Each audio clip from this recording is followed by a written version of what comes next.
അപ്പോൾ നമ്മുടെ മണ്ഡലത്തിലെപ്പോഴും രണ്ട് കാര്യങ്ങളാണ്. ആരോഗ്യം വിദ്യാഭ്യാസ രംഗത്ത് നമ്മൾ എന്തൊക്കെ കാര്യങ്ങൾ പൊതുമേഖല ചെയ്യുന്നോ അതിൻ്റെയൊക്കെ നേട്ടങ്ങൾ സാധാരണക്കാർക്കാണ് കിട്ടുക.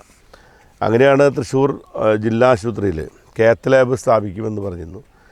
അത് 13 കോടി രൂപ ചിലവഴിച്ചുകൊണ്ട് കാത്ത് ലാബ് സ്ഥാപിച്ചു കഴിഞ്ഞു.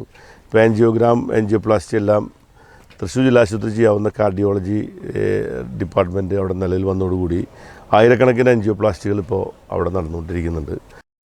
പിന്നെ മാമോഗ്രാം സ്ഥാപിച്ചു. ഡയാലിസിസ് സെൻറ്ററിൻ്റെ പ്രവർത്തനങ്ങൾ ഊർജിതപ്പെടുത്തി. ഒപ്താൽമോളജിയുമായി ബന്ധപ്പെട്ടുകൊണ്ടുള്ള ആധുനികമായ നിരവധി യന്ത്രസാമഗ്രികൾ അവിടെ കൊണ്ടുവന്നു.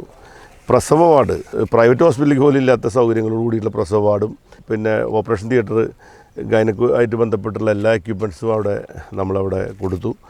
അങ്ങനെ നിരവധി വികസന പ്രവർത്തനങ്ങൾ അവിടെ നടത്തി. പിന്നെ അവിടെ പെയിൻ ആൻഡ് പാലിയേറ്റീവുമായി ബന്ധപ്പെട്ടിട്ടുള്ള അവിടെ കേന്ദ്രത്തിന് വേണ്ട സഹായങ്ങൾ ധാരാളമായി നമ്മളവിടെ ചെയ്തിരുന്നു.